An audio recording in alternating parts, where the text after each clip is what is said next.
Vous avez l'air tous sceptiques. Ben, on va passer à un autre sujet. On va parler de Liverpool. On a vu Liverpool qui est mal en point en Première Ligue, qui a été totalement décroché de la course pour le titre. Et là, on parle même d'une probable non-qualification en Ligue des Champions, même s'ils ne sont pas fait totalement distancés dans la course pour les qualifications à la prochaine Ligue des Champions. Mais Liverpool, sur la scène continentale, montre un autre visage, différent de celui qu'ils montrent en championnat. Ils ont battu Leipzig à l'aller 2-0 et au retour 2-0. Un visage qui est différent. Comment expliquez-vous ces deux visages de Liverpool en championnat et en Ligue des Champions? Bah après, personnellement, je pense que Liverpool, ils ont beaucoup payé cette saison la blessure, quoi qu'on en dise, de Van Dijk. Parce que Van Dijk, c'est le patron vraiment de la défense de Liverpool. Ajouté à cela, tu as Matip qui se blesse. Tu as aussi Gomez qui se blesse.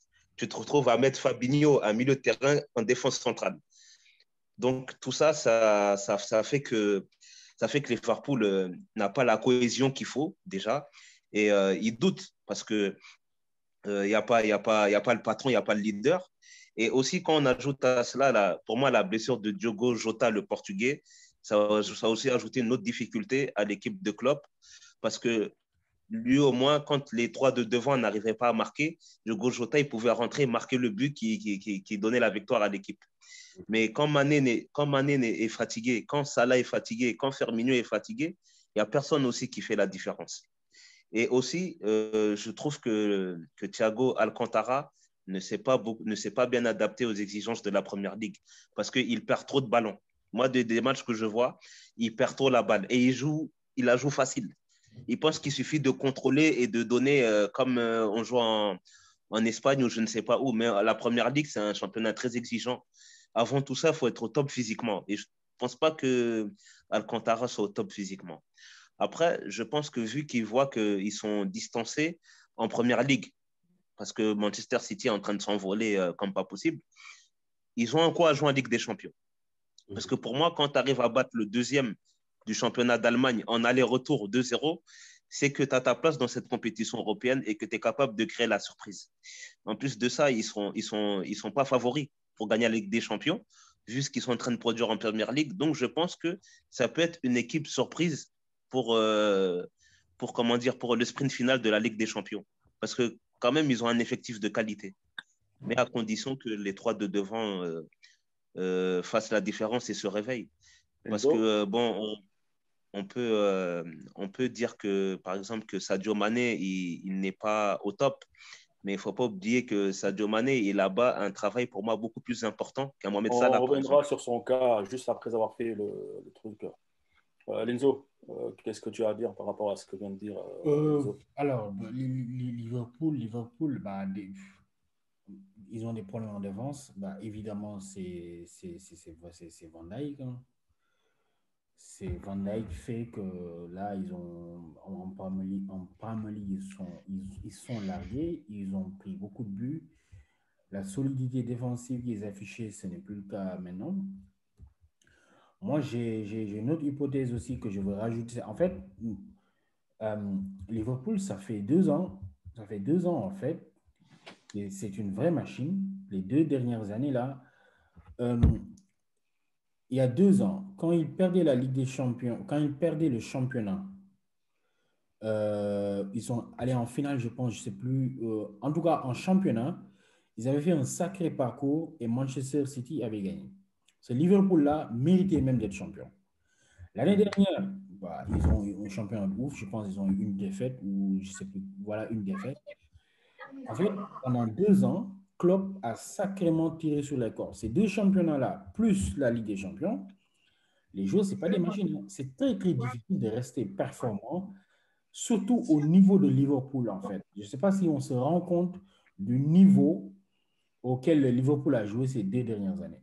Donc, moi, ce baisse de régime-là, pour moi, c'est complètement naturel, hein. Moi, je ne m'inquiète pas.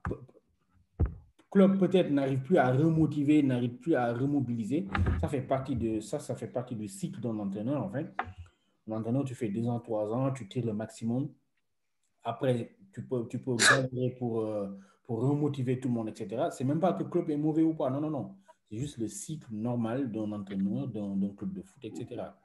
Là, en Ligue des Pour les Champions, oui. champions, comment t'expliques la Non. Pourquoi? différence? Parce qu'en Ligue des Champions, tu peux te sublimer.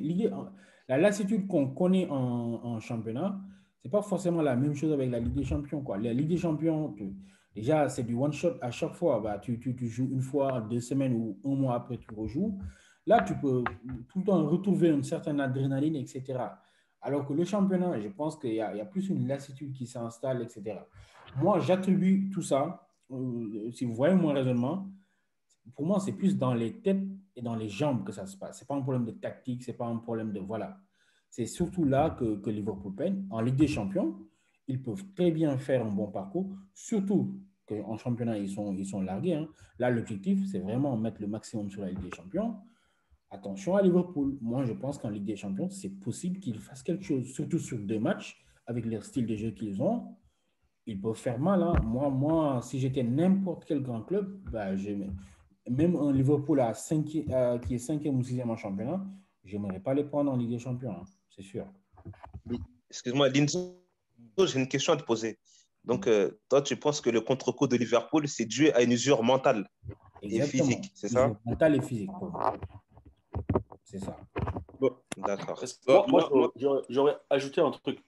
Il y a aussi le départ de Lovren. Je pense qu'il n'a pas été compensé parce qu'ils l'ont laissé partir, mais après, ils ont fait signer personne, sachant que Matip est souvent blessé, son corps le lâche presque tout le temps. Et après, tu avais la blessure aussi de João Gomez. Donc, tout ça fait qu'en championnat, ils ont connu un coup de mou. Et voilà. Bon, c'est que je te laisse développer. C'était juste une petite parenthèse. Oui, moi je pense qu'aujourd'hui, heureusement que c'est Liverpool qui est dans cette situation avec tous ces absents que Lenzo et Elzo ont cité, Van Dijk qui n'est pas là, même Hernandez aussi, Henderson, je veux dire, qui était important quand même ces 2 dernières saisons avec Liverpool. Et il a été d'ailleurs, je pense, que meilleur joueur du club l'année dernière. Donc c'est quelqu'un qui est là, qui est capable quand même de remobiliser les troupes qui est là, même si techniquement, ce n'est pas le meilleur joueur de Liverpool. Après, il ne faut pas oublier aussi qu'on est dans un contexte particulier et que toute chose peut se produire cette saison. Liverpool qui joue à domicile, je pense que Liverpool est à une 6e défaite à domicile. Et ça, c'est des choses qui n'arrivent pas quand il y avait ce public, même si malgré ses absents. Parce que le public, quand même, est important chez les Reds parce que à Anfield, quand même, c'est chaud bouillant et ça permet quand même, ça donne une certaine motivation supplémentaire à ces jeunes-là. Il ne faut pas oublier l'autre chose, c'est-à-dire la force de Liverpool, c'était aussi ces 2 arrières. C'est-à-dire, c'est des pistons, c'est Arnold et Robertson. Arnold, depuis qu'il est revenu de blessure, ce n'est pas le même joueur qu'on a connu ces 2 dernières saisons-là. C'est quelqu'un qui est en baisse de rythme. Il n'a pas pu récupérer, même si depuis 2-3 matchs, il est en train de revenir de petit à petit. Mais c'est un joueur qui avait un apport quand même offensif important qui permettait quand même à ses 2 flancs, Mo Salah et Sadio Mané, de créer le surnombre devant et de faire la différence. Et l'autre chose, Firmino, qui était un joueur très important, qui était comme un Benzema techniquement très bon, qui livrait des passes, qui était très, très quand même disponible pour permettre à Liverpool de faire des différences dans des matchs importants. Il n'est pas au top cette saison. Après, vous allez me dire que Salah et Sadio Mané ne l'ont pas, mais dans cette équipe de Liverpool-là, de quoi peut-on attendre donc de ces 2 jours-là? Si aujourd'hui, défensivement, vous êtes faible, ce sont des jeunes comme Philippe qui sont en train de faire le jeu. Au milieu de terrain, peut-être, on a repositionné récemment le Brésilien Fabinho qui est revenu au milieu de terrain, mais quand même derrière, c'est des jeunes qui jouent en défense. Vous n'avez pas Gomez, vous n'avez pas Van Dijk, vous n'avez pas Milner tout le temps, vous n'avez pas Henderson. C'est très difficile pour Liverpool quand même de faire de bonnes performances. En Angleterre, quand vous avez City qui a 2 équipes, une équipe qui est capable de jouer samedi, l'autre le mercredi, ce n'est pas la même chose avec Liverpool. Regardons les matchs de Liverpool avant les blessures de Van Dijk, de Henderson, entre autres, ces joueurs qui étaient devant. Et l'arrivée de Diogo Jota aussi était important parce que au moins lui, là où les 2 attaquants, Salah et Sadio Mané peinaient, il était capable de faire la différence. Il avait même créé une certaine rivalité qui permettait à ces deux joueurs-là de redoubler d'efforts parce qu'il savait que quand vous n'êtes pas là, Diogo est capable de faire oublier vos belles prestations ces dernières saisons. Donc, tout ça a joué, et ce qui fait que Liverpool, aujourd'hui, sa situation-là, c'est une situation normale. Après, en Ligue des Champions et en championnat, ce n'est pas la même chose. Récemment, ils ont récupéré quelques jeunes qui sont en train d'assurer, même si c'est un match test, je peux appeler ça comme ça. Mais attendons de voir ce que ça va donner dans quelques journées quand il y aura tous ces joueurs-là qui vont revenir.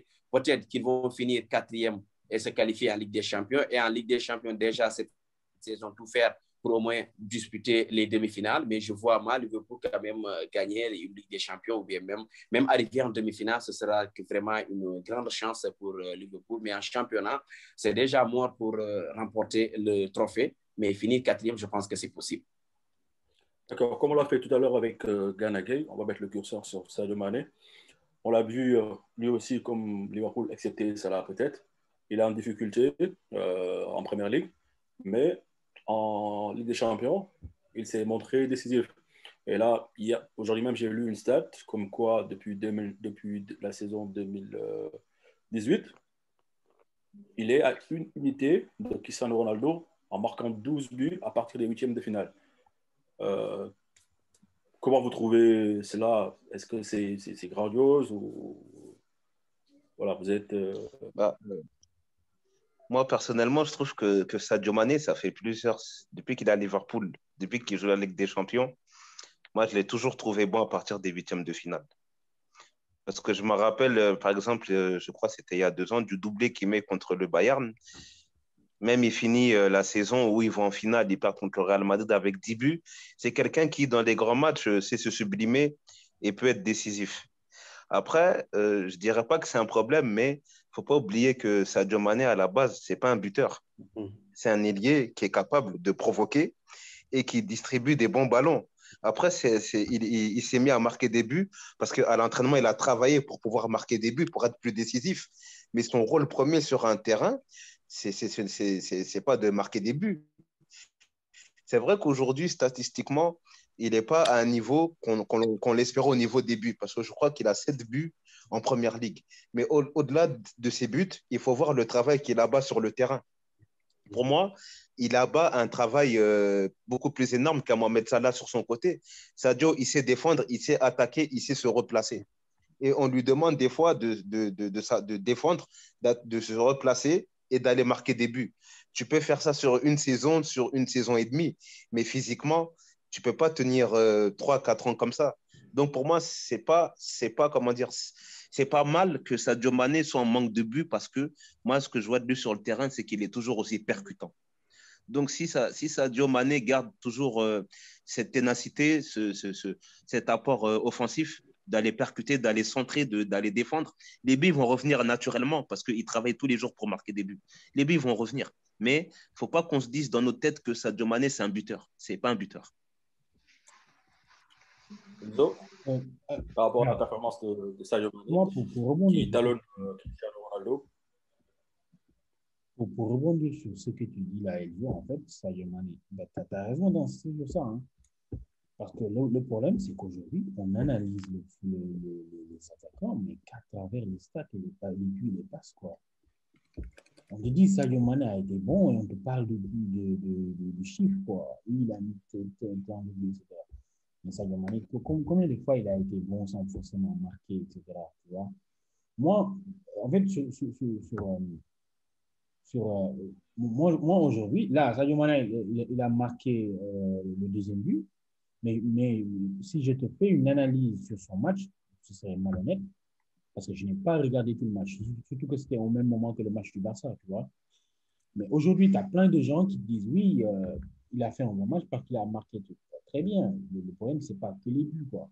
Voilà.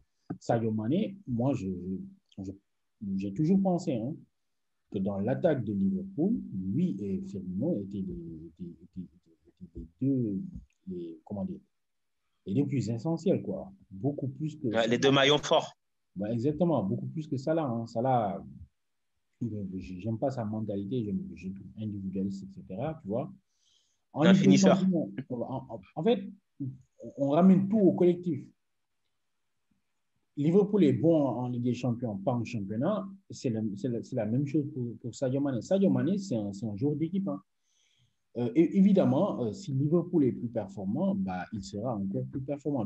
Donc premièrement, ce n'est pas forcément une surprise.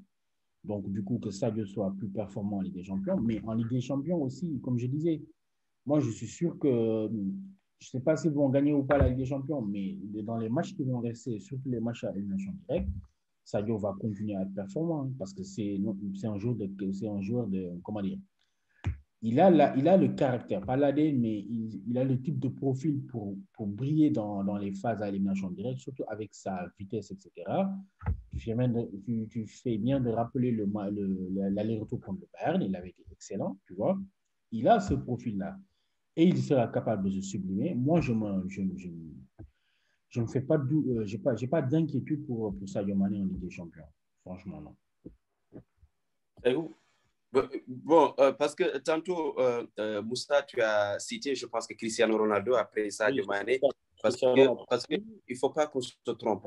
En huitième de finale, quart de finale, demi-finale, finale, c'est déjà épuisant.